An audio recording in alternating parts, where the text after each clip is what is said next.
अस्सलाम वालेकुम। Welcome to my channel मेरे घर के पकवान। मैं हूं हबीबा और वेलकम करती हूं आपको अपने चैनल मेरे घर के पकवान में और उम्मीद करती हूं कि आप लोग सब खैरियत से होंगे। आज मैं आप लोग के लिए चने की दाल माश की रेसिपी लेकर आई हूं। ये अपने घर में जिस तरह से हमारे घर में बनती है उस तरह से आज मैं आप लोगों को वो रेसिपी शेयर करूंगी। अच्छी और मज़ेदार सी दाल होती है,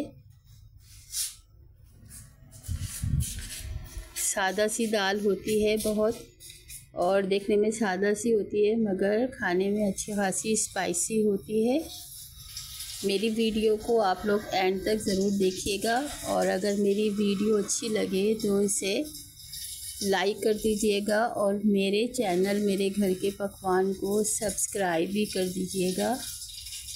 बड़े मज़ेदार सी और यूनिक सी रेसिपी है। चलें स्टार्ट करते हैं। इसके लिए मैंने आधा पाव के करीब चने की दाल ली है। इसको मैं धोकर वॉश करके अच्छी तरह से बीन लेती हूँ क्योंकि कचरा वगैरह होता है तो वो कचरा साफ़ हो जाए। और मैंने इसको अच्छी तरह से धोकर वॉश करके रख लिया है। अब एक पतीली में इसको चने की दाल को डाल दिया है मैंने और इसमें अब डालूँगी 3 गिलास के करीब पानी। चने की दाल गलने के लिए 3 गिलास के करीब पानी मैं इसमें शामिल करूँगी। 3 गिलास पानी 3 पाव पानी के करीब होता है। 1 गिलास 1 पाव के करीब होता है। तो ये मैंने 3 पाव पानी इसमें डाल दिया है।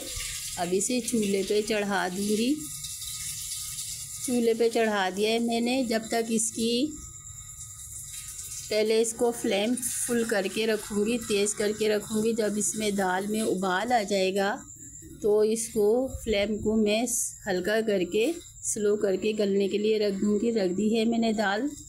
अब चने माश की दाल को साफ़ कर लेती हूँ। माश की दाल मैंने 1 पाव के करीब ली है।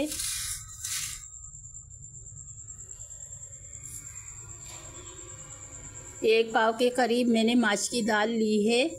इसको मैंने भिगो के रख दिया था। जब तक चने की दाल गल रही थी जब तक इसे भिगो के रख दिया। अब ये देखें इतना बड़ा बड़ा सा दाना हो गया इसमें, फूल कर अच्छी खासी चने की माश की दाल अच्छी खासी हो गई है।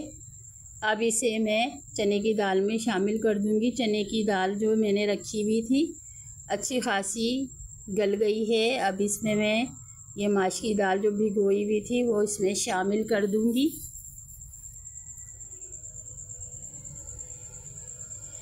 ये माश की दाल इसमें डाल दी है मैंने। अच्छी तरह से इसको मिला दूंगी मिक्स करके। अब इसको ये अच्छा खासा पानी है, इसी में ये दाल माश की दाल जो है गल जाएगी।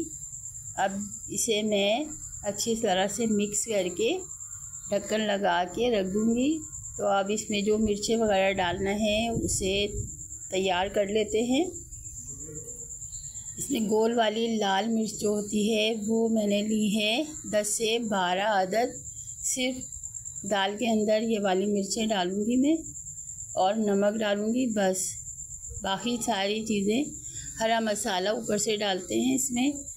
अक्सर मेरे खानों में हरा धनिया नहीं होता क्योंकि वो अवेलेबल नहीं होता। इसकी वजह ये है कि हमारा घर बाज़ार से बहुत दूर है और रोज़ाना में धनिया ला नहीं सकते हम लोग, हरा मसाला ला नहीं सकते, और ला के रखो तो वो ख़राब हो जाता है। इसलिए माज़रत हुआ हूँ, वरना इसमें गार्निश के तौर पर भी और दाल में भी आधी गड्डी हरा धनिया और अदरक भी पड़ेगा हरी मिर्चों के साथ। तो मैंने ये गोल वाली लाल मिर्चें इसमें शामिल कर दी हैं। ये देखें दाल अलग अलग है, चने की दाल और माश की दाल। अब इसमें ये डाल दी है मैंने गोल वाली लाल मिर्च। अब ये पकने के लिए इसे मैं रख दूँगी जब तक माश की दाल गलेगी। फिर मैं इसमें नमक शामिल करूँगी और थोड़ा पानी जितना डालना होगा वो डालूँगी और दाल डन हो जाएगी। अब ये देखें हो गई है तकरीबन, माश की दाल भी गल गई है। अब मैं इसमें नमक शामिल करूँगी। 1 टेबल स्पून करीब मैंने नमक इसमें डाला है। आप लोग अपनी टेस्ट के मुताबिक कम या ज़्यादा कर सकते हैं। थोड़ा सा पानी शामिल करूँगी मैं इसमें। जितना पानी इसमें डालना है इस दाल में उतना पानी मैं इसमें डालूँगी। थोड़ी सी सलसली सी होती है, हम सलसला उसे कहते हैं, जैसे थोड़ी पतली सी होती है। तो इसको बिल्कुल थिक नहीं होगी, बिल्कुल गाढ़ी नहीं होगी। थोड़ा सा पानी डालते हैं इसमें ताकि दाल थोड़ी सी सलसली सी रहे। तो जितना पानी मुझे इसमें शामिल करना होगा उतना मैं इसमें पानी डालकर और ढककर रख दूँगी। अब ये दाल मेरी डन है। अब इसमें बघार लगाने के लिए जो जो चीज़ें चाहिए होती हैं मुझे वो देख लेती हूँ। 1 प्याज दरमियानी साइज़ की मैंने बारीक स्लाइस करके काट रख ली है।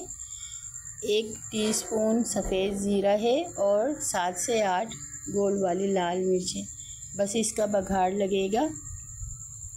अब एक फ्राई पैन मैंने सॉस पैन चूल्हे पे चढ़ा दिया है। इसमें आधी प्याली के करीब तेल डाला है बघार के लिए। और अब इसमें जब प्याज डाल दूँगी, देखें मैंने फ्लेम ऑन नहीं किया कि छींटें उड़ती हैं, अक्सर छींटें उड़ती हैं, मेरे साथ यही प्रॉब्लम होता है और मैंने इसलिए फ्लेम ऑन नहीं किया। अब इसको मिक्स करके और फिर मैं फ्लेम ऑन करूँगी। तो देखें अब ये प्याज फ्राई हो रही है। मुझे इसको प्याज अच्छी खासी ब्राउन जैसी फ्राई होती है उसे फ्राई करना है। तो फ्राई करने के लिए मैंने इसको हल्की आंच पे रख दिया है। प्याज ब्राउन हो गई है।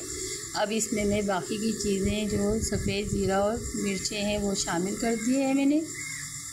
इसकी खुशबू बड़ी अच्छी आती है, ब्राउन प्याज की, ज़ीरे की और गोल वाली लाल मिर्च की बघार में बड़ी अच्छी खुशबू आती है। अब ये बघार तैयार हो गया है। इसे मैं दाल में डाल दूँगी और ढककर फ़ौरन ही ढक के रख दूँगी ताकि बघार की खुशबू दाल में बस जाए। ये देखें दाल भी रेडी है। इसमें डाल दिया बघार मैंने। अब इसको फ़ौरन ढक के रख दूँगी ताकि इसकी खुशबू जो है वो दाल के अंदर ही रहे। थोड़ी देर 1-2 मिनट तक ऐसे रखकर फिर चलाते हैं। अब ये मैं इसको रख दिया 1-2 मिनट ऐसे रख के। अब मैं डिश आउट कर लेती हूँ दाल को। ये देखें बड़ी मज़ेदार सी दाल है। देखने में तो सादा सी है मगर बहुत अच्छी मज़े की होती है। इसको आप एक दफ़ा ट्राई ज़रूर कीजिएगा। और मेरी वीडियो को अगर अच्छी लगे तो लाइक कर दीजिएगा। ये देखें चने की दाल और माश की दाल अलग अलग है मगर गली हुई भी है। अब ये मैंने डिश आउट कर लिया है। बघार ऊपर से जो है ऊपर से तड़का जो लगाया था वो है डाल दिया है मैंने। अब इसमें भुना हुआ कुटा हुआ ज़ीरा जो है ऊपर से शामिल करते हैं, डालते हैं दाल के ऊपर। और हरा मसाला भी अंदर भी डालते हैं और गार्निश के तौर पर ऊपर भी डालते हैं मगर हरा धनिया अवेलेबल नहीं होता मुझे अक्सर, इसलिए इसके लिए माजरत ख्वाह हूँ। हरी मिर्चें डाल देंगे। हरी मिर्चें मैंने डाल दी हैं इसमें अच्छी तरह से गार्निश के लिए। मैंने जितनी चाहिए होती हैं हरी मिर्चें डाल दी हैं। देखें बड़ी मज़ेदार सी दाल तैयार हो गई है। इसे आप चपाती के साथ खाएं, चावल के साथ खाएं, अचार चटनी रखें। मुझे अपनी दुआओं में याद रखिएगा। जहाँ रहें खुश रहें, हंसते मुस्कुराते रहें। अल्लाह हाफिज़, अल्लाह निगहबान।